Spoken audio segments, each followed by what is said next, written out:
കേരളത്തിലെ ഏറ്റവും തലയെടുപ്പുള്ള കൊമ്പൻ ആരാണ്? ഗുരുവായൂർ കേശവൻ, തെച്ചിക്കോട്ടുകാവ് രാമചന്ദ്രൻ, അതോ പാമ്പാടി രാജൻ? എന്നാലല്ല, ചെങ്ങല്ലൂർ രംഗനാഥൻ. ഏഷ്യയിലെ തന്നെ ഏറ്റവും വലിയ കൊമ്പൻ. ഉയരം 345 സെന്റിമീറ്റർ. തൃശൂർ പൂരത്തിന് തിരുവമ്പാടി വിഭാഗം എഴുന്നള്ളിച്ചിരുന്ന ചെങ്ങല്ലൂർ രംഗനാഥൻ എന്ന ആന ഒരു കാലത്ത് കേരളത്തിലെ തന്നെ ഏറ്റവും തലപ്പൊക്കമുള്ള ഗജവീരനായിരുന്നു.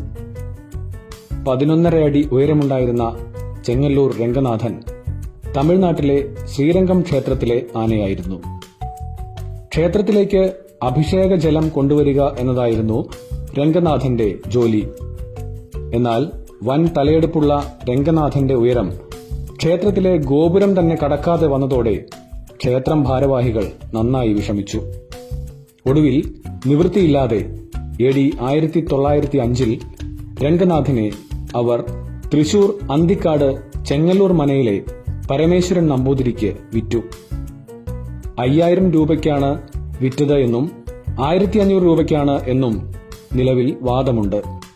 രണ്ടായാലും ശരി, 100 വർഷം മുൻപ് ഒരു കൊമ്പനാനയെ ഈ തുകയ്ക്ക് വിൽക്കണമെങ്കിൽ ചെങ്ങല്ലൂർ രംഗനാഥന്റെ പ്രൗഢി എത്രത്തോളമെന്ന് നമുക്ക് ഊഹിക്കാവുന്നതേയുള്ളൂ. അങ്ങനെ ചെങ്ങല്ലൂർ തിരുമേനി വാങ്ങിയ ആന ചെങ്ങല്ലൂരാന എന്ന പേരിൽ അറിയപ്പെട്ടു തുടങ്ങി. അന്നത്തെ കാലത്ത് മനയുടെ 2ാമത്തെ നിലയിലെ ജനൽ തുറക്കാൻ മനയിലുള്ളവർക്ക് തന്നെ ഭയമായിരുന്നത്രേ. രംഗനാഥന്റെ ദേഹത്ത് ജനൽ തട്ടുമോ എന്നതായിരുന്നു അവരുടെ ഭയം. അപ്പോൾ ആനയുടെ മസ്തകം എത്രത്തോളം ഉയരത്തിലായിരിക്കുമെന്ന് നമുക്ക് ഊഹിക്കാവുന്നതേയുള്ളൂ. ഇന്നും രംഗനാഥനെ തളച്ചിരുന്ന ചങ്ങല മനയിൽ സൂക്ഷിച്ചു വെച്ചിട്ടുണ്ട് എന്നുള്ളതാണ് സത്യം. അക്കാലത്ത് കേരളത്തിലെ ക്ഷേത്ര ഉത്സവങ്ങളിലെ തന്നെ പകരം വയ്ക്കാനില്ലാത്ത ഗജവീരനായി, തലയെടുപ്പുള്ള കൊമ്പനായി. എഴുന്നള്ളിപ്പുകളിലെല്ലാം നേതൃസ്ഥാനം രംഗനാഥന് തന്നെയായിരുന്നു.